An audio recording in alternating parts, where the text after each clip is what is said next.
Look. Listen. And Taylor is not here because, as you all know, every person knows this who's listening to this.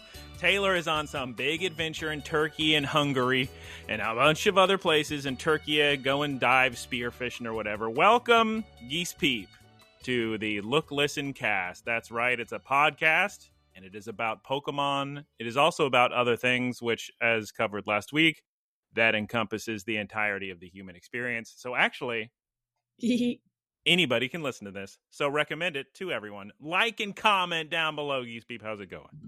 Can't find the stuff I bought in Japan, and I know I opened it on my desk where I am right now, and I can't find it, and it's probably gone forever. It's not gone forever. We'll find it before episode 163 of the podcast. Of course, today is episode 162, and we're going to be discussing the Pokemon Anime Horizons number 107, which is a big, huge deal, has been spoilered. That's right, we're going to see a brand new form, a brand new something, which we haven't really seen since Terapagos in episode 1, so everybody's very excited. Geese Peep, if you are able to somehow work through the pain of not being able to currently find your poodle earrings, can you please tell me what you've been up to in today's first segment? That's right, it's What You Been Geesin', parentheses, Peep of the Week. I've been peeping. I helped babysit this weekend. Cameron, my nephew, is 2 years old, and He's a baby. it's the terrible twos for a reason. Oh, no. This kid just was like, story time? Can we go to story time? And we Play kept with the telling train? him, Play with the train? Story- play train table at the Train library? table? What's this train right here? Mimo, what is this? He's like, what is this, Mimo? What is this? We kept telling him, story time is Sunday. We gotta wait. He's looking at his little baby 2-year-old calendar. What do you mean it's not Sunday? Doesn't even go to school yet. How's he going to know what Sunday is? We go to story time, and Oh he my does not want to leave story time. Why would he? Story time. And as soon as we get in the car to leave, he goes, can we go back to story time? Yes, let's turn it around. He's got the idea. So he's just very much in that phase of his childhood. Still adorable. Yes, yes. Anyway, other than watching Cameron, I also watched, for the first time ever, an episode of The Wire. Now, when you say an episode of this very procedural show that should be watched from episode 1 straight through, what on earth do you mean you watched an episode of The Wire? Well, my sister and my brother-in-law are watching it. I think I watched episode 10 of season 1. Okay. Spoilers, probably. I was just amazed. I knew that Idris Elba was in it, but I didn't realize how many British actors were in it. Oh, yeah. I mean, main dude, McNutty, he's not... When I learned that man wasn't American, I was gobsmacked. Really? Because I've seen him almost always in British television. Yeah, but I watched The Wire a long time ago before he was in all this stuff that I was aware of. I mean, it's not like I was watching, like I watched The Office and The Royal Family, but I didn't have access to just a million British shows. He's just so British looking, though. I will say that the other day when we were raiding with the Royal Raiders catching shiny Pokemon, I saw these two people in the distance, and I immediately said, those are the most European-looking people I've ever seen in my life. And as they passed speaking German, I just congratulated myself all over the place. I can clock a British person pretty well. Anyway, I think I should watch that show maybe. It's so funny because I recognize everywhere because I've been to Baltimore a bunch, and they have this scene where they're talking about, I don't know, crimes in front of the Children's Museum where I performed for my jump roping performance team. So good. Wire's one of the greatest shows. It's top 3 or top 5 at least. It's up there with Sopranos, Mad Men, Breaking Bad, all those guys. It's like a lot of people consider it the number 2 best show of all time. But there may be some subject matter in there you're not into, but we'll see. Probably. Would you watch it with me? Yeah, it's a great show, but that's a huge time commitment. That's so many dozens of hours. Wait, how many seasons? It's a lot of seasons with a lot of episodes in it. At least 4 seasons. Some people complain about season 2. It's just so sad because the scene in front of the Children's Museum, it was also right next to this McDonald's that had a fun robot in it. Because it was like themed accordingly with the Children's Museum, and it's gone. That happened next to Space Center Houston, where I used to work, that was the big astronaut dongles. They had a big spaceman inside. I went to see, you would have loved being born the year I was born, because that was in such the midst, just in the thick of it for themed McDonald's and play places and ball pits everywhere. It was crazy. I swear I remember going to a McDonald's in the Air and Space Museum. I swear. Now, can anyone corroborate this? I don't know. It definitely happened. Please write in looklistenCast@gmail.com. Did it happen? You tell me. We hopped in there for a hot second when you were in DC, right? The Air and Space Museum? I don't recall. I remember the Native American Institute of, we don't have that available to buy at the cafeteria yet. I think we did. Oh, also, okay, so whenever I go to my sister and my brother-in-law's house, we get Taco Bell, because they get Taco Bell like once a month, a special treat for them. Or whenever Geese Peep shows up, it's Taco Bell day. Well, I usually go there once a month, so yes. Yeah. The timing always adds it. So I'm texting Mr. Taco Bell expert Michael over here, and I'm like, have you tried this burrito or whatever? She literally calls it the Chipotle Ranch, which is a new ranch they have at the restaurant Chipotle, just so everybody has a good baseline understanding of the situation over the place. That's what it's called, and I have known that saying Chipotle without clarifying them asking about a Taco Bell item? Probably. But anyway, he's like, oh no. Oh wait, no, you were like, oh yeah, I had that, and it was the new ranch is really good. And I was like, why isn't that on my app? I thought it was maybe a California exclusive or whatever. But whatever I had, it was like chicken ranch. I got one of the menu items. It was called like Chalupa's grilled something or other. It tasted like an Outback Steakhouse bloomin' onion. And I did not enjoy that. Oh, no shouts out. Take the shouts back. Take the shouts out back, guys. Outback. Take the shouts out back. Wow. It was crazy. Okay, so it was like shredded chicken, cheese, onions and cilantro, and a chalupa shell with like it's their street taco, which they've had in the past and they just brought it back. It tastes like a bloomin' onion, and I'm not a fan. It's too expensive for what it is. It's not enough food. I don't recommend it. I'm sorry, Taco Bell. I love you, but lately your chicken has not been good. Like your fried chicken, terrible. Even your shredded chicken has been bad lately. So I just have to avoid your chicken altogether. Sorry. But yeah, you probably had Cantina chicken, cheesy street chalupas.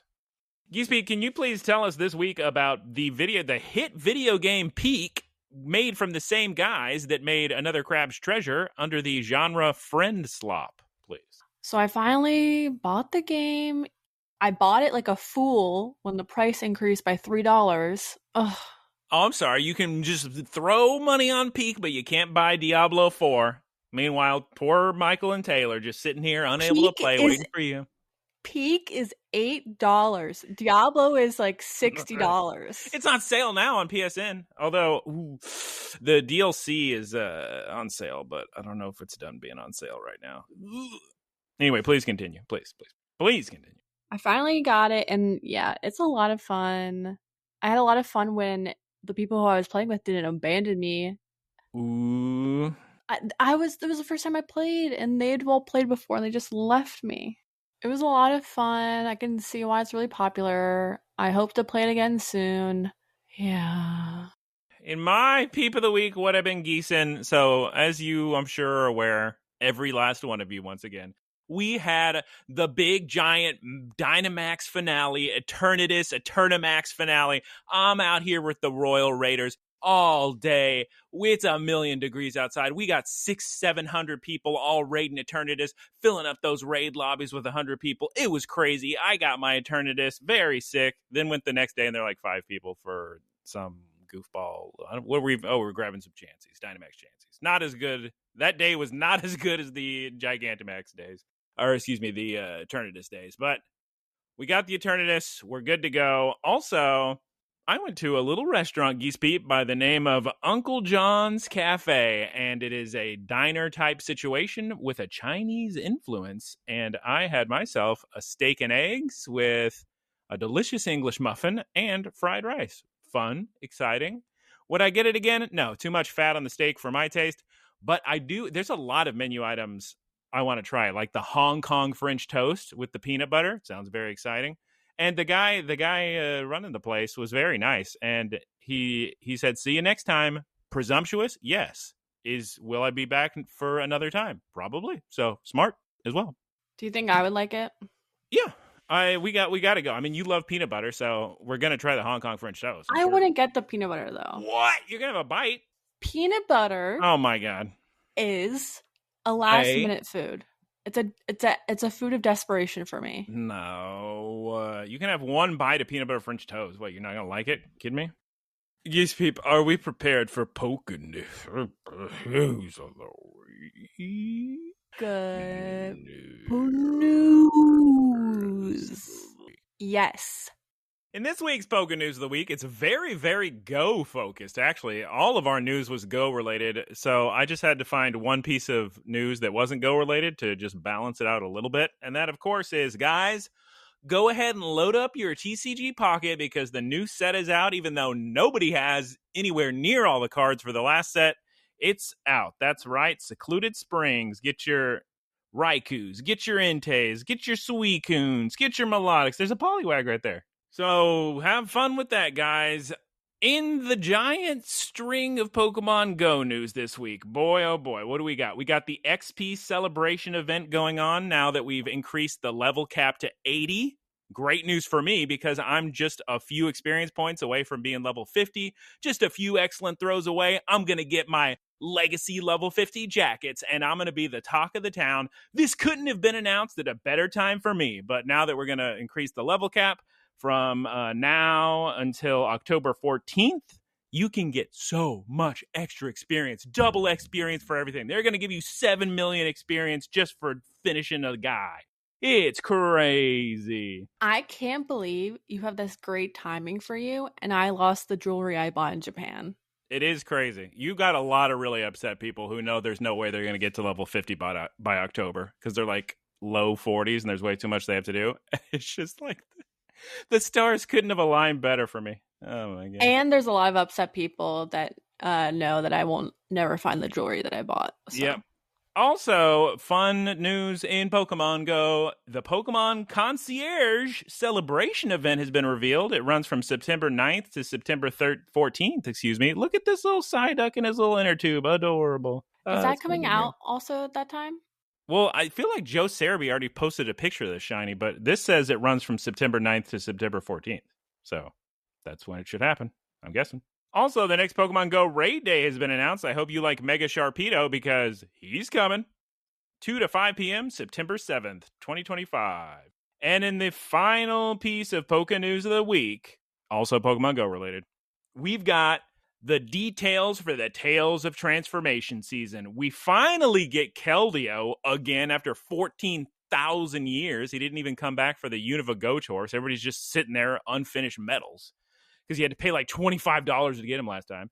But Keldeo's Resolute form's coming back. Well, I think the Resolute form is the first time, but Keldeo's coming back. We got Hydrapple. We got Duraladen. Look at all these Pokemon. Wow, it's going to be a great time. Everybody's going to be loving it. Geese Peep. It is now time to discuss an episode of Pokemon. And before I forget, because I forget every week, please tell us how you felt about last week's episode where Ult meets up with Grafai and Ryu, and they have adventures, and the boy's always crying. How'd you like that episode? I'll give you our scores if you would like that to influence your score. Or would you like to not know our scores? No, I want to know your scores. I gave it a 9.2. Taylor gave it an 8.8. Interesting. There were laughs in here. I had a fun time. I had some laughs too. It's hard because I'm trying to divorce it from the episode that we just watched for this podcast. Was a direct continuation, as you'll remember from Molly's hysterical reaction to Ult storming off and running away. She was like, "Okay, be safe," not taking it seriously at all. I don't know. I would give it an 8.6. I didn't love it. I did have some laughs, but it's just kind of weird. I don't know.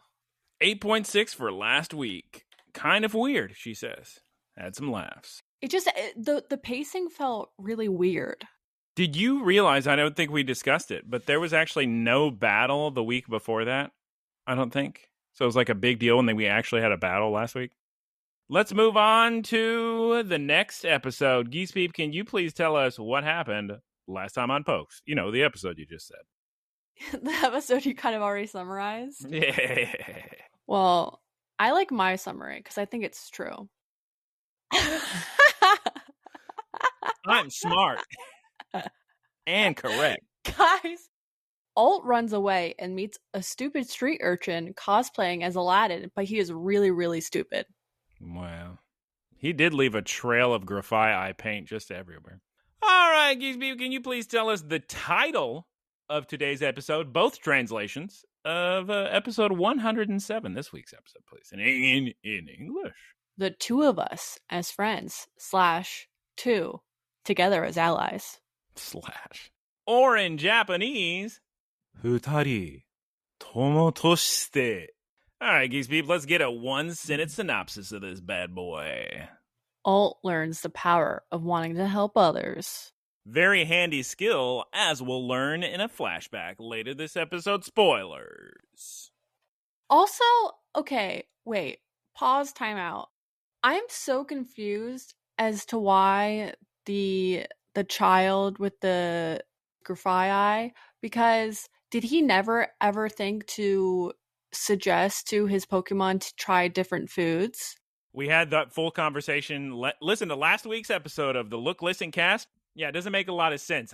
My theory was he doesn't believe a human that is going to be a good berry, but maybe another Pokemon that he trusts, such as Sableye, can convince him. But yeah, we had a full conversation. But Taylor gave an entire anecdote about seafood and salmon and being rude to Guncan's old boss. But you'll have to listen to last week to find out.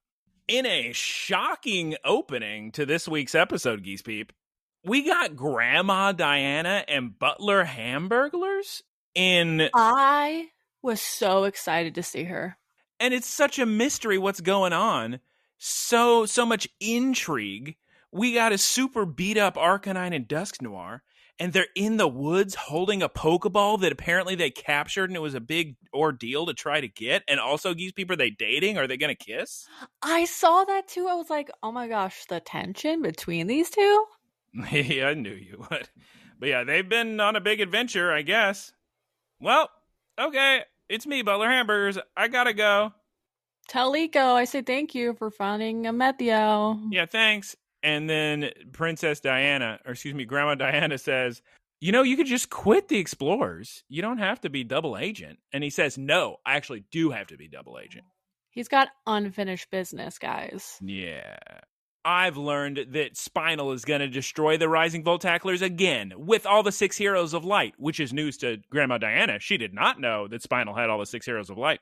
Also, he captured them a year ago when this all went down, and Grandma's like, oh man, time is of the essence. I'm like, where's the time been of the essence? Yeah. Because this has happened a long time ago.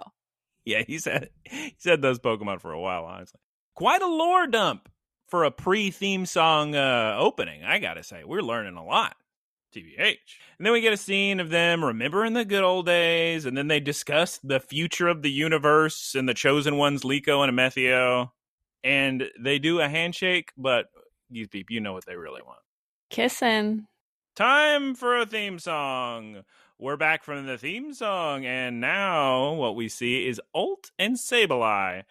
If you'll recall from last week, when Alt, much like a dog, just ran after a truck for 30 miles. He followed the truck to the Explorer's compound, Geese Peep. Oh my God, he must be so tired.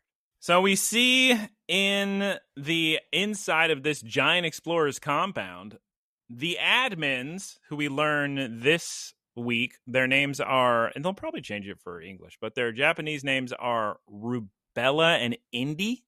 Maybe they'll change them to like Ruby and Indigo, maybe. We'll see. They're talking to Spinal. By the way, I got to shouts out to Sableye. He's always looking so sick, sneaking in and out of the compound as Alt peeping around, snooping around the corner. So sick. And I love that goblin. Everybody loves Sableye.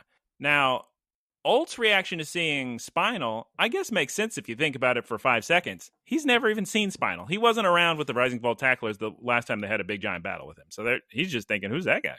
Oh no, Geese Peep! Behem is in the sky, and he notices Ult, and he just starts screaming, and next thing you know, there's a big gravity effect going down on Ult. And Ult, honestly, he's such a good trainer, Geese Peep. Did you see how the second there was danger, he just grabbed little Sableye and threw him out of the way so he wouldn't be affected by the gravity effect? Very nice. Very good.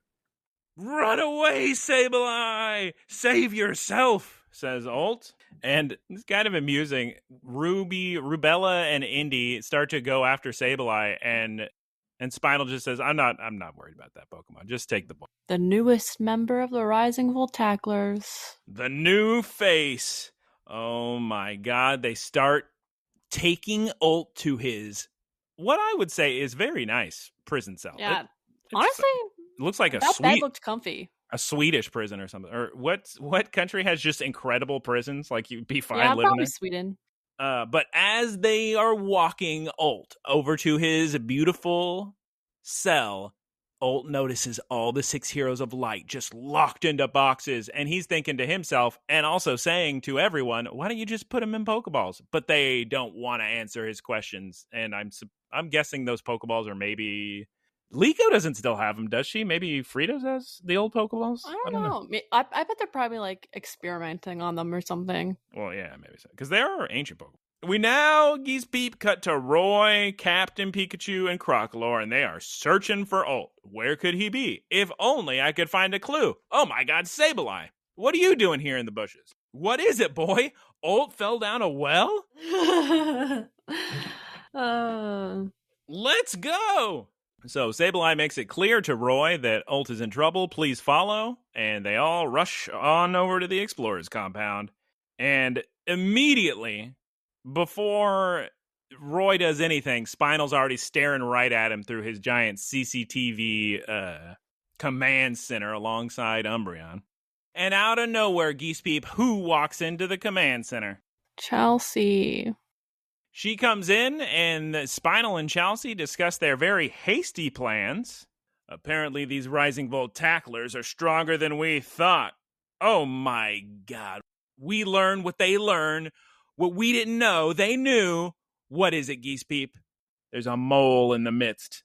They know that Butler Hamburger is sneaking around. Oh my god, we got ourselves another troublemaker. And then Spinal makes a big old metaphor about raindrops turning into floods, and we must not repeat Gibeon's mistake. Kill them!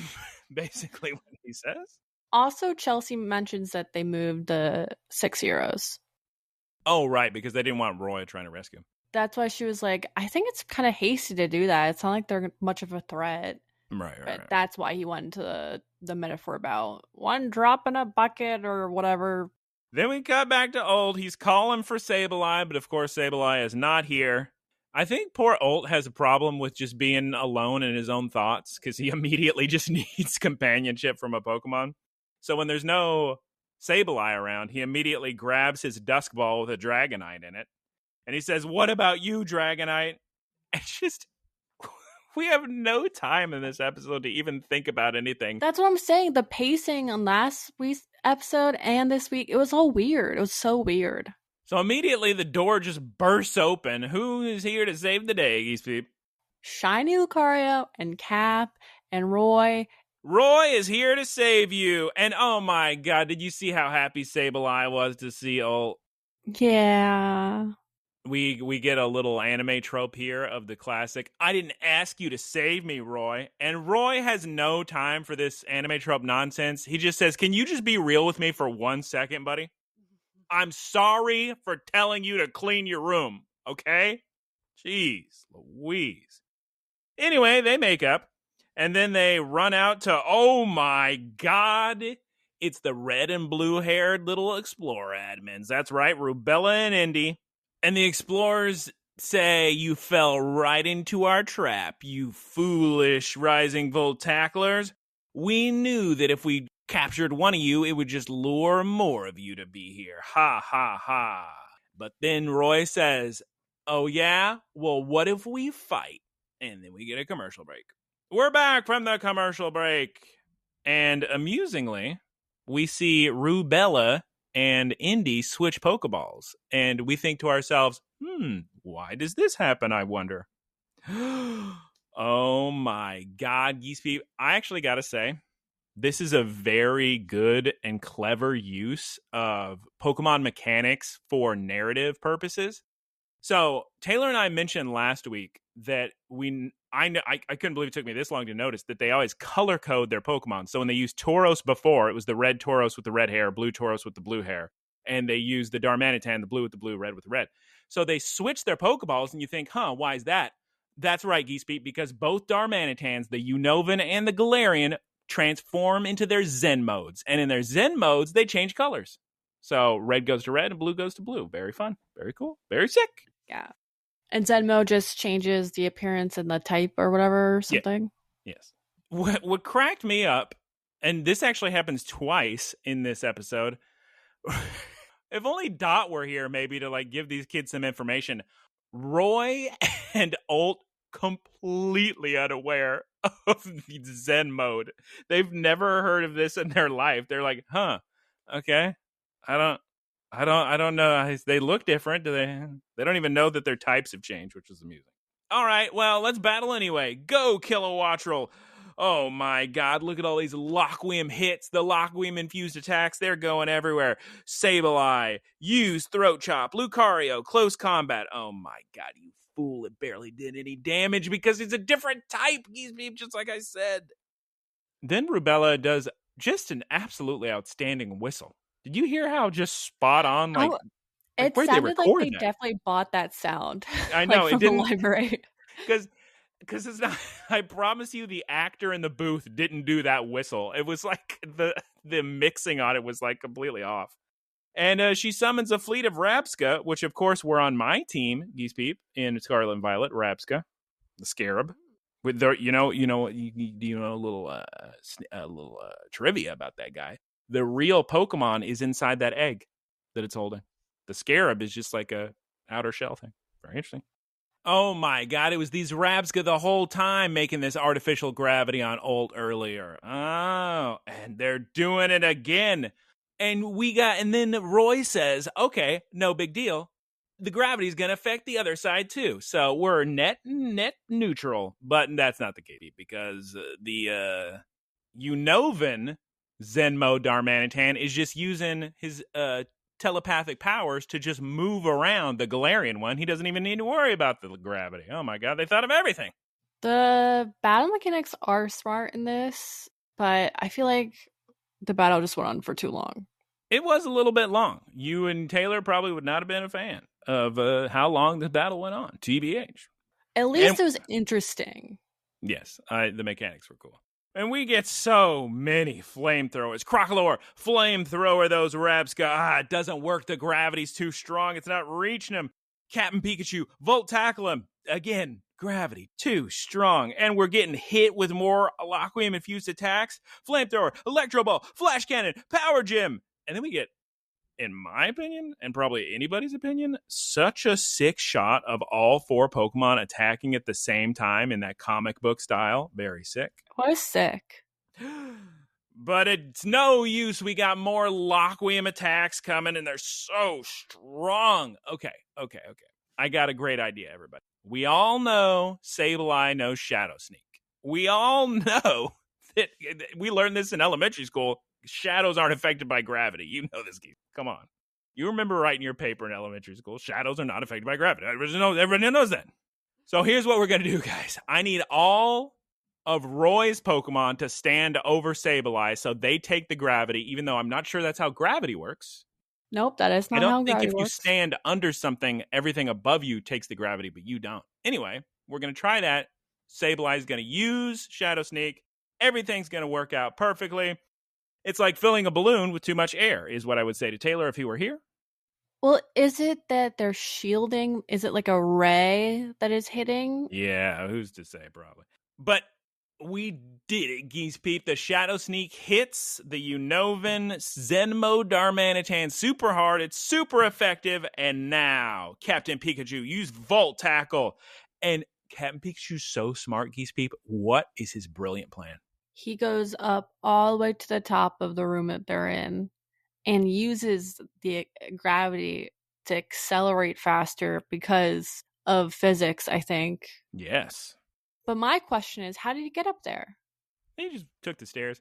But it made his Volt Tackle even stronger, and he just slams into that Darmanitan. And oh my god, he's completely knocked out. We've done it, guys. We've defeated half the people here. I can't imagine us losing at this point. We've done such good work. Geese Peep, did you see poor Crocolore just has a black eye in this shot? I didn't. No. Poor guy. Just leave him alone. Jeez, wait.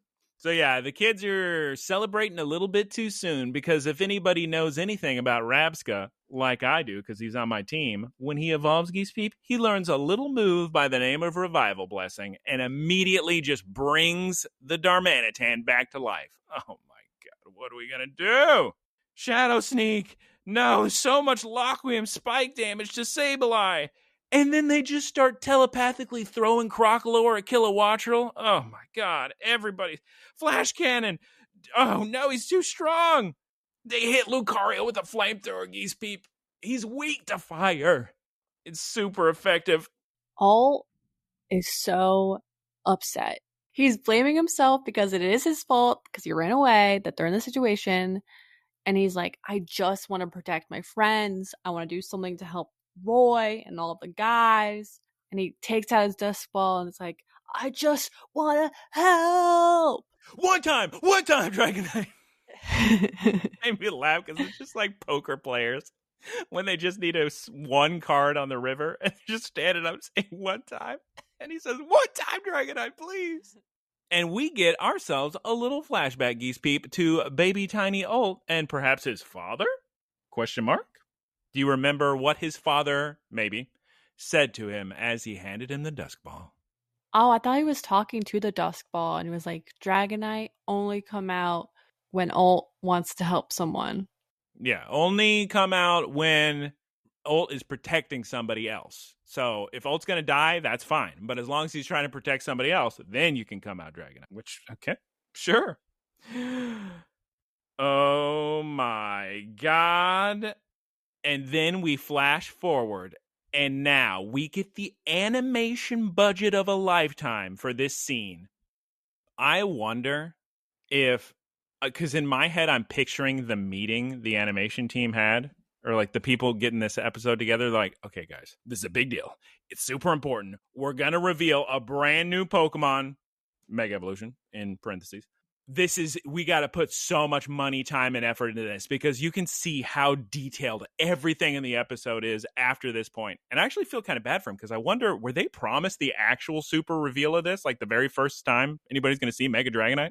Spoilers, but no, it was revealed in a trailer for ZA like a couple weeks ago. So sorry, guys. You almost got first reveal. It's a nice Sailor Moon transformation. Yeah, the all the Mega Evolutions are giant Sailor Moon transformations to not have to make as much, not have to have the episodes be as long. Oh my god, the Dragonite comes out. And again, I have to keep reminding myself this because Roy is very surprised to see this Dragonite because he's never seen it before. The first time we saw it was last week when Roy was still looking for him. And I'll tell you right now, Rubella and Indy, they're a little bit scared because if you'll recall from last week, Geese Peep, Dragonite, pretty strong Pokemon. Took him out pretty quick with his famous Hyper Beam, which is very strong. Oh my god, immediately Geese Peep, the Rabska, what are they doing to that Dragonite? Gravity. And he's even though he's super strong, the gravity's still pushing him down to the ground. So Alt starts to yell, Gambate, do your best. And oh my god, he starts to glow. Dragonite starts to glow, Geese Peep. Sparkling. And what else starts to glow? His not Z-Ring, his Mega Evolution Band. His Mega Ring. His Mega Ring. Oh my god. Are you telling me this Dragonite is about to Mega Evolve? Here's the thing. spoilers, Mega Dragonite evolves, or Dragonite Mega evolves right here. And here's something very interesting to me. This sets a sort of precedent here, I think, or it's very important lore to notice. Everybody in that room is acting as if, how the heck is a Dragonite Mega evolving? Which makes sense for us, the people in the real world, because Dragonite, as of right now, does not have a Mega Evolution. I mean, he will once ZA comes out. But this is telling me that Dragonite's, the discovery of him being able to Mega Evolve is a relatively new discovery. Because you have to like kind of retcon Pokemon constantly because every single new game introduces a new region. And in the real life, this is all new Pokemon to us. But, I mean, theoretically is not the correct word I want to use. But maybe we can think of the correct word, Geese Peep, together if we put our heads together. But if you want to make a canon lore for the universe of Pokemon, they all know all the countries that are in their planet. So they should be kind of aware of the Pokemon that are out there. But they're acting like Mega Dragonite is not a thing anybody knew about prior to this scene. So I guess there may be some in-game, in-anime lore about this, which I'm very excited to hear. And oh my god, this transformation. Just millions of dollars in the animation budget. Holy moly, Ult's yelling Dragon Rush. Mega Dragonite defeats every single Rabsca in one attack. And Lucario's so impressed with this display that he stands up through the pain, Geese Peep, and he says, you know what? Mega Evolve me, Roy. Coach. I'm ready. I don't need to be benched any longer. I can stand. Mega Evolve me, Roy. Roy says, you got it. And this is where we get the 25-minute long Sailor Moon transformation. Very sick. Flash Cannon, Hyper Beam, Geese Peep, the Darmanitan Dunzo. Wow, what a great job, everybody. You Megas are great. I can't believe we beat these guys. Let's just have the camera hang on these sick Mega Evolutions for a little bit, just so I can get a screenshot. Oh, perfect. Oh, we did it. All right, we cut to sunset. We don't really need to see the end of, the aftermath of all this, because it's sunset, guys, and Ult and Roy are walking down the Force Path. They're discussing Dragonite and how he only comes out when Ult needs to protect someone else.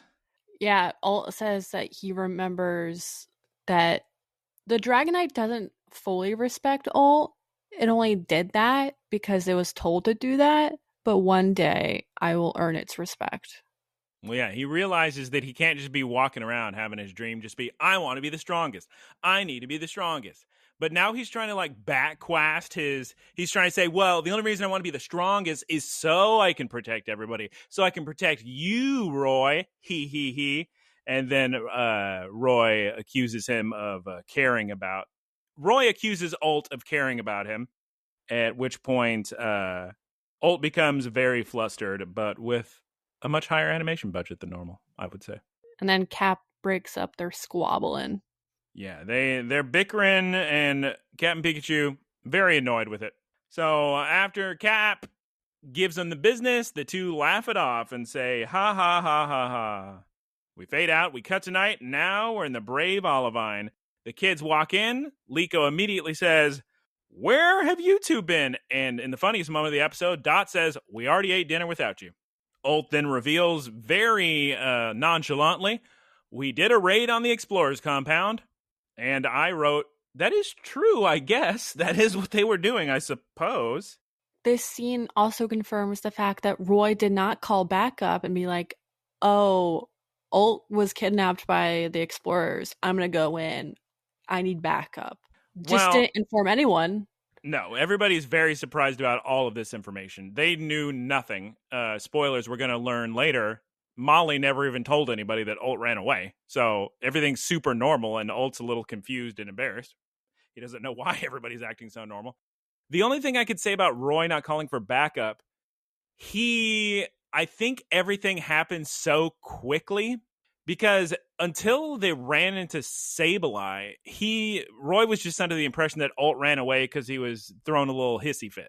Then he gets to Explorers. Yeah, at that point, once he gets to the compound, he probably should have called backup, yes.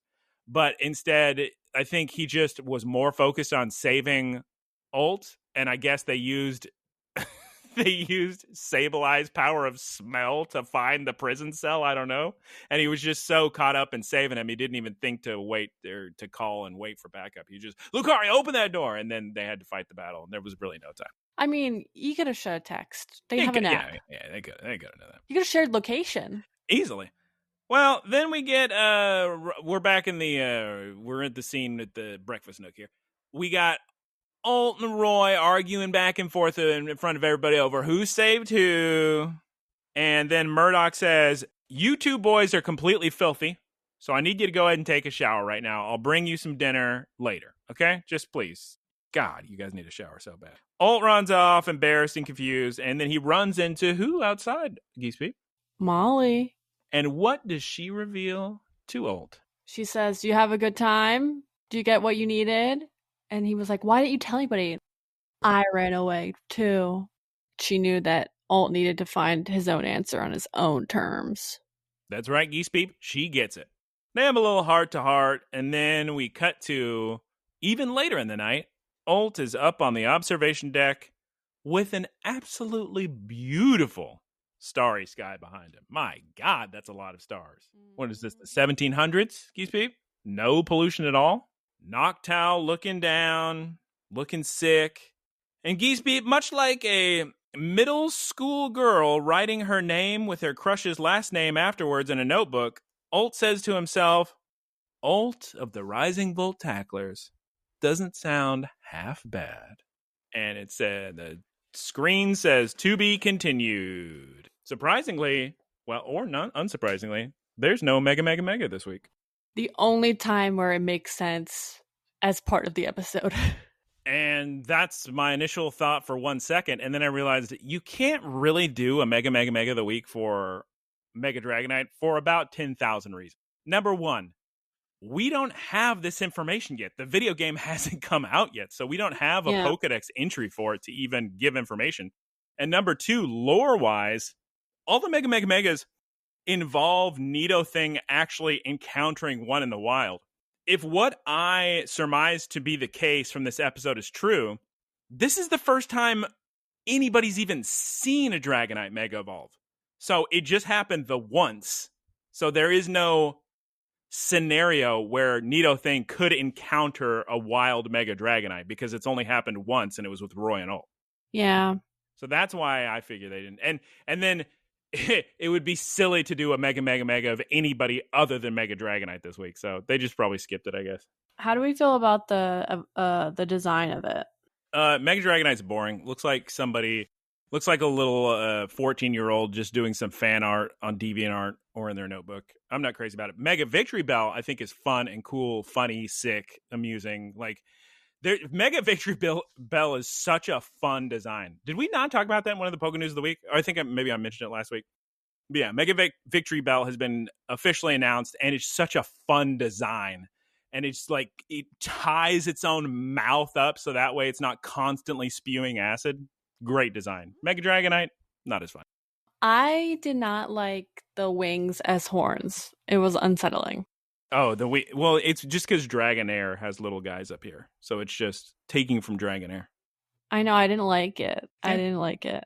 The only thing that can redeem it for most people now is to see it shiny. Because if it does the shiny of a Dragonair, or just the regular cover of Dragonair, because normal shiny Dragonite is green, which is kind of silly because Dragonair's shiny was pink. So if it's pink or Dragonair blue, people are going to say, okay, we'll go with that.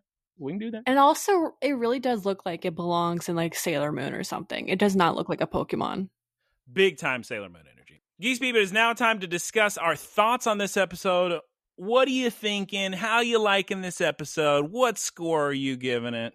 For audio listeners, Geese Peep is closing her eyes, shaking her head left and right as if to say no, putting her hands over her eyes and face, and overall not looking too into it.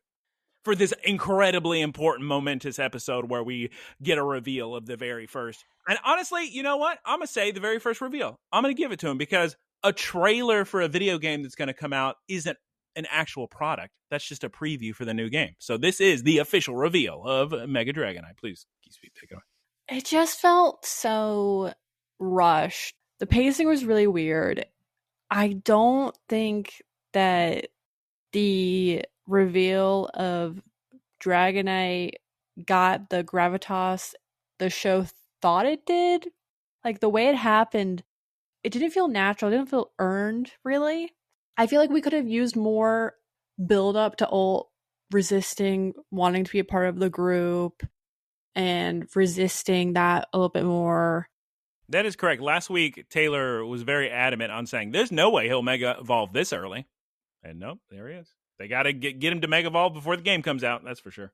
Butler Hamburger reveals about the 6 heroes, and then Ult sees the 6 heroes immediately, and also he doesn't tell them about it. Like, I know he doesn't know what they are, but he still could have given a debrief of what they saw inside of the compound. But anyway. Well, to be fair, 6 heroes we've known have been locked up since, I feel like, last season. I think we saw that at the end. He could have at least mentioned to Roy that, oh, they had some Pokemon in cages here. So maybe he did. Not everything that happens is caught on camera for all of us to see. So maybe he mentioned it. They'll probably have a scene with Dot later, or probably Grandma Diana is going to say something next week. Do you want to talk about how sick the next week? We need to mention it here because the next time on Pokes would be a part of this episode. So shouts out to gotta be one of the best next time on Pokes of all time. Geese, please take it away.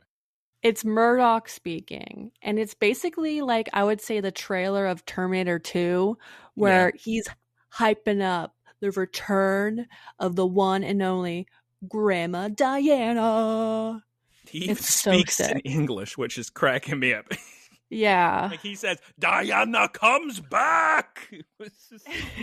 And she looks so sick in her giant Rev Room car with her sunglasses. Oh, my God. And did you see how sick that washing machine Rotom was? Oh, my God. It's going to be a good episode next week. I'm willing to bet.